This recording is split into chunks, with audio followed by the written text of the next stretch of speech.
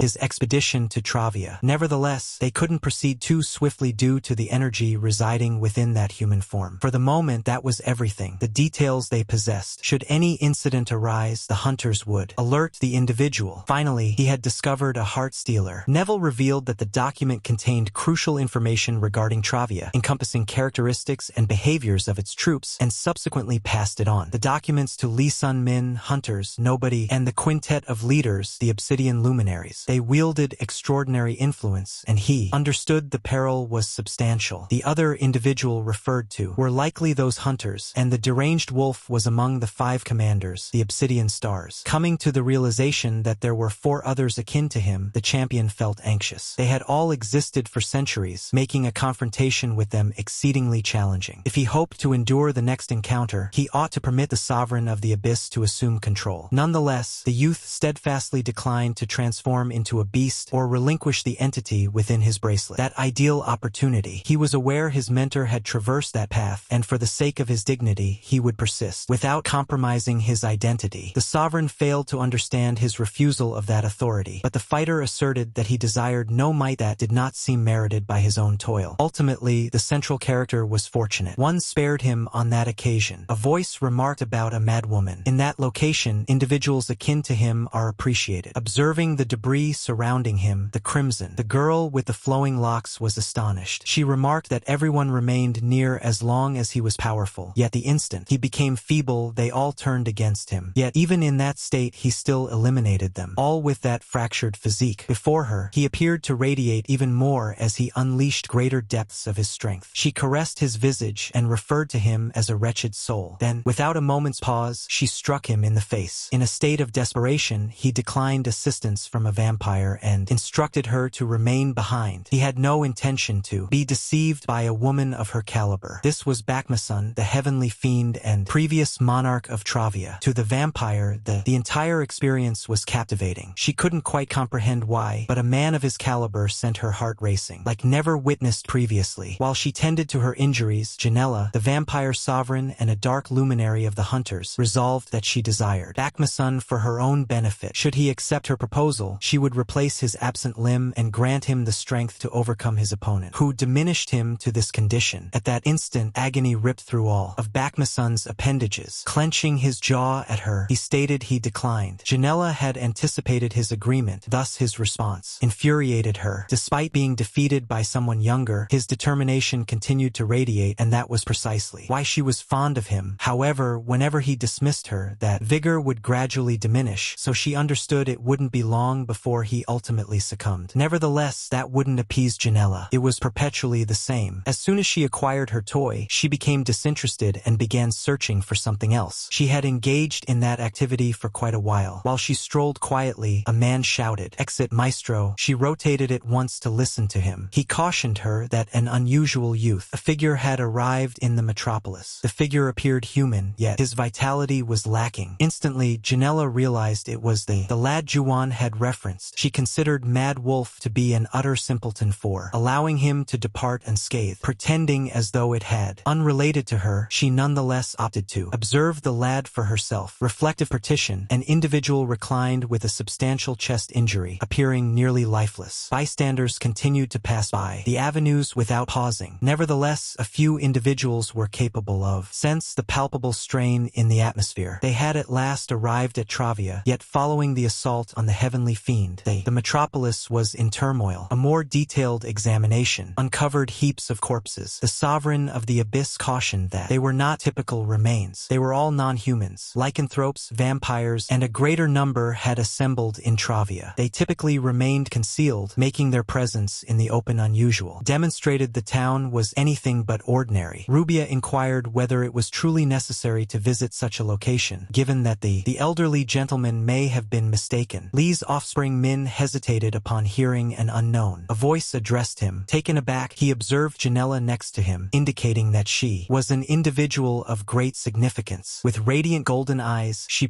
identified herself as Janella and remarked that it was an unusual